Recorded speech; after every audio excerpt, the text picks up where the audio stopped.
Good morning, good afternoon, and good evening po sa ating lahat.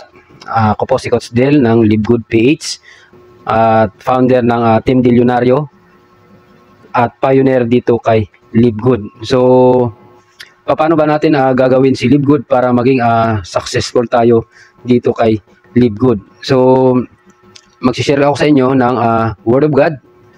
So, dahil nga sinasabi doon sa 1:8 ng Josue na huwag nating alisin yung kasulatan. Yun ang magbibigay sa atin ng tagumpay. So, share ko sa inyo bakit ba tayo nilikha ng Diyos. Nilikha niya tayo para magkaroon tayo ng kapamahalaan, magkaroon tayo ng dominion. Sabi niya nga dito sa 1:26 ng Henesis, "And God said, let us make our own image after our likeness and let them have dominion." So, magkaroon tayo ng kapamahalaan, hindi lang sa kapwa-tao, kundi maging sa mga hayop, isda o mga ibon sa himpapawid.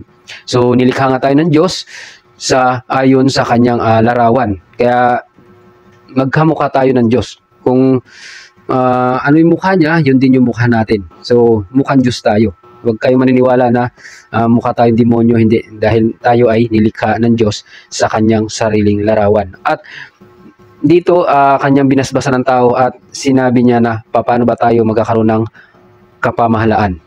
So, bakit ko ba ito binabahagi? Dahil ito yung aking pinaniniwalaan na success formula. So, merong nagsasabi na iba-iba yung success formula, pero para sa akin lahat ng tao ito yung success formula. Kaya umasenso, kaya nag-dominate, kaya naghahari. 'Di ba? So, ang unang-una nabasbas ng Diyos, kailangan be fruitful, maging mabunga, maging masipag. Kasi kung hindi ka magiging masipag, ay wala kang bunga. Kaya nga sabi nga, 'di ba? Ayan, nagbunga na ang inyong 'di ba? Nagbunga, isang mabungang pagpapagal, 'di ba? Ang ginawa natin sa ating buhay. So, kailangan be fruitful. Sabi nga, magpalaanakin. So, ano ba yung anak? Paano ba nabubuo yung anak? Nabubuo yung anak sa dalawang pinagsama. So, paano tayo makakapag-create? Magiging fruitful, kailangan marami tayong skill na pagsasama-samahin, marami tayong idea na pagsasama-samahin para maging mabunga sa ating pagninegosyo dito kay LiveGood. And multiply, di ba? Replenish the earth, subdue it, and have dominion. So be fruitful. Ano kailangan natin kay LiveGood? Magsipag tayo, mag-enroll. So paano masabi na meron ka ng bunga dito kay LiveGood? Naging mabunga ka kapag meron ka ng direct.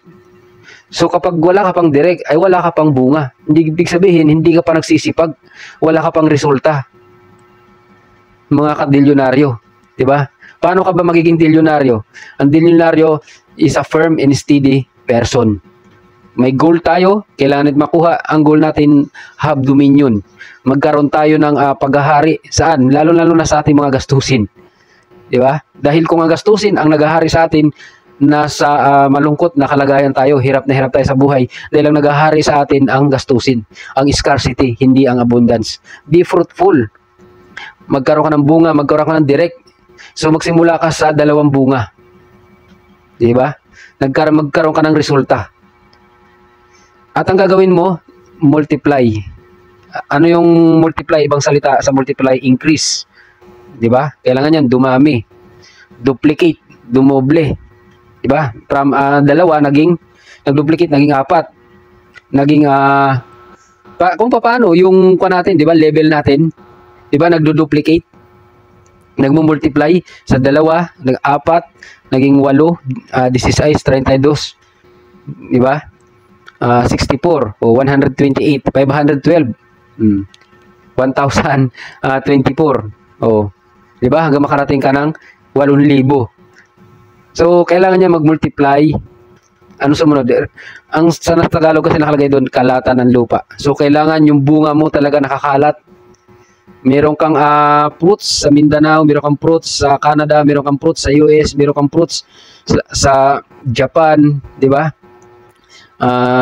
United Kingdom, nakakalat ang iyong fruits. At paano tayo makarating sa dominion? Kailangan meron tayong control. Subdue it, di ba? Meron tayong discipline.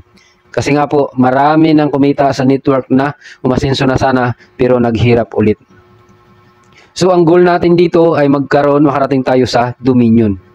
So, sa mga wala pang direct dyan, ibig sabihin, wala pa kayong bunga. So kung wala kang bunga, sabi nga doon sa Pedro, kung kayo'y mga tamad, wala kayong bunga. So bulag.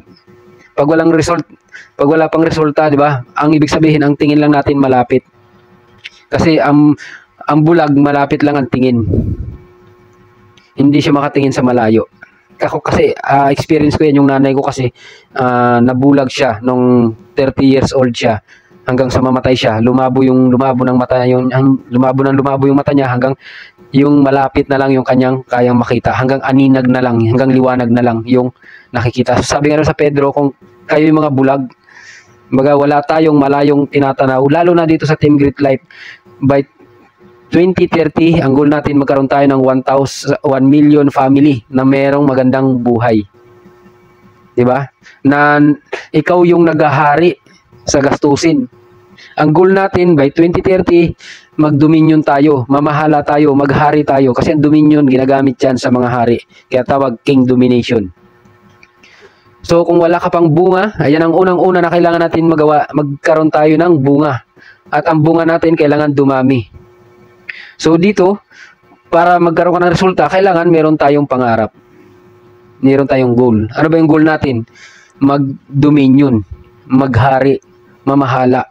So, dadaan tayo sa maging mabunga, be fruitful, magka-result, magka-anak. Diba? Kasi yung anak, ibig sabihin galing sa'yo. Hindi yan spillover. Di ba? Kasi kung spillover yan, ay hindi galing sa'yo yan, galing sa iba, ampun mo yan. Hindi mo yan kayang paramihin. Bakit? Yung income mo, isa lang matrix lang Hindi ka kikita sa referral, di ba? Hindi ka kikita sa 10%, 5%, 1%, di ba? At wala kang matching bonus. Pag wala kang sariling bunga, pag tamad ka, wala kang enroll. So, ang kailangan natin sipagan.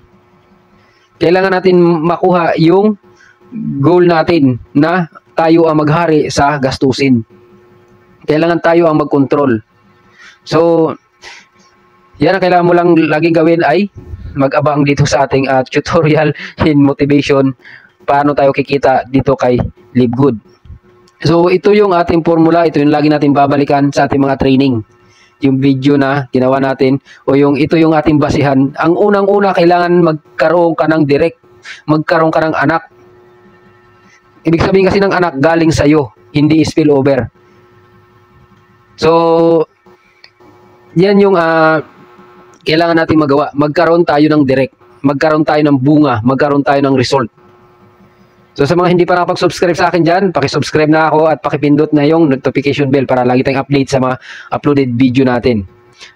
At pakipollow na rin ako at like and share. Maraming salamat. God bless po sa ating lahat.